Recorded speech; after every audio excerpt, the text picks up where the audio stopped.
Okay, people, so here I am with a 2006 Cadillac um, Northstar, Cadillac DTS with the Northstar engine, of course, um, with the, what is it, a 4T80E or something like that, 4T85, I don't know, but you'll get my drift. It's not really about what the transmission is, but I don't know if any of you guys have ever had these problems with these cars, but I mean, I've been working on a lot of these cars with like the last 2 years. I mean, doing the head gaskets, installing the time certs and installing trannies and motors in these cars, and I've become very familiar with these cars. So it won't be the first merry-go-round on a transmission, and I just figured I would go inside the tranny and see if I can repair it on my own, as I do most things, before I send it out to someone who's going to knock my head off to get it repaired. But check it out.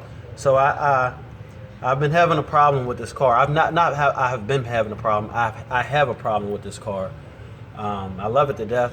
One day I drove it home, put it in park, put the emergency brake on as always on a hillside.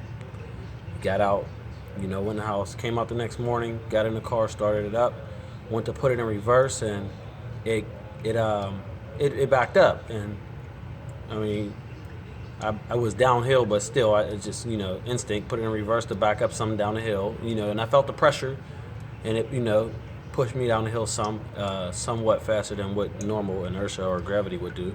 And the only reason I'm explaining that is because the next step, and then I put it in drive, and I went to pull off to go forward, which would be uphill, and it actually backed up more.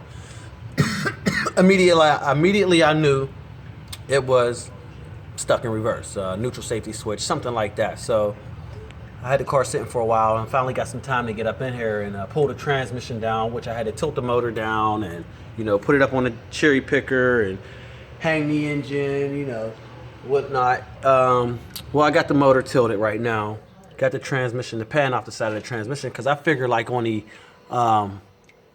V6 General Motors cars and other vehicles that the neutral safety switch is up top, outside of the transmission. So I figured it would be inside right here, which I should have looked into it. It's under the bottom, in the under the transmission pan, which you can get to quite easily. But I took the hard route and took the side of the pan off. I took the valve body off and all of that. If you're going to take the valve body off, you might want to get a diagram or something that tells you where the check balls go. In my case, I'm pretty sure where they go, and if not, I'll look it up on Identifix or something like that. Whatever. But let me get to the point. So my car wouldn't go in reverse.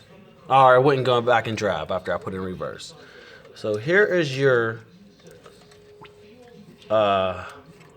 attachment or lever, so to speak, to your neutral safety switch, which it goes in and out. You can push it in. There's all your gears in there. You can pull it out.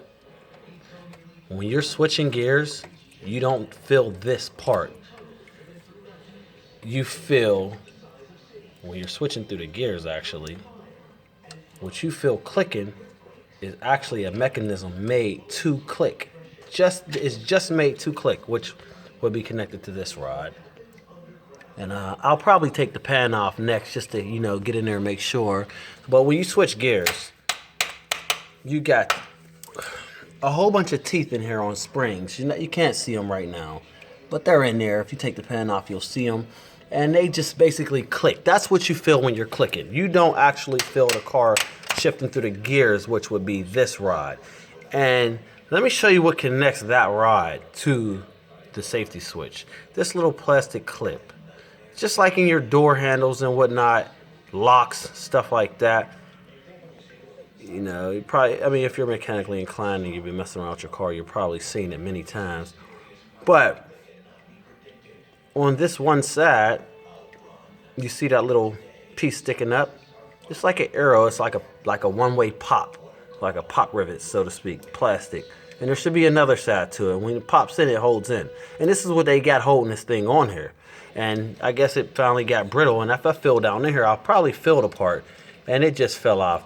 Eventually it broke off, and that's what got my car stuck in reverse. So if you're having this problem, you might want to look into that, and I'll make another video and let you know how it went once I put it back together. But here you go, you guys, good luck. Check it out.